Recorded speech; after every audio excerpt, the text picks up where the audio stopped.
Alright, so here's a mini tutorial on how I make my anatomy sweaters. Although, maybe it's more of an explanation and less of a tutorial because I don't know if this will actually help you make one. First of all, you need some wool roving and some felting needles. Then you can start working on the layout of the design. But you should know, I freehand everything. I look at pictures and then I just kind of put it on the sweater. I actually have no idea why this works, and every time I'm afraid it won't. And, well, basically I keep moving the lines around until it looks right. And I don't felt them too much right away, so I can keep moving them around until I'm like, okay, that's perfect. You need to keep looking at the sweater from a step back, or take a picture of it and look at that too, to see if your design is centered and even or not. Then, after it's centered, felt it a lot. Like, a lot. Stab it with your felting needle until it seems totally integrated into the fabric and totally flat. Then you need to wet felt it. Wet felting uses hot water, soap, and agitation to map the fibers together even more.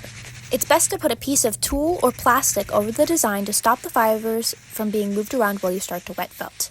First, rub your design over the piece of tulle. Then, after the fibers have fused together a bit more, you can take off the tulle and just rub it with your hands. But make sure that the wool isn't pilling at all when you do this. If it does, go back to the plastic. Then, give your sweater a good rinse. Make sure you get all of the soap out and lay flat to dry. Iron your sweater on a steam setting. And that's it, you're all done.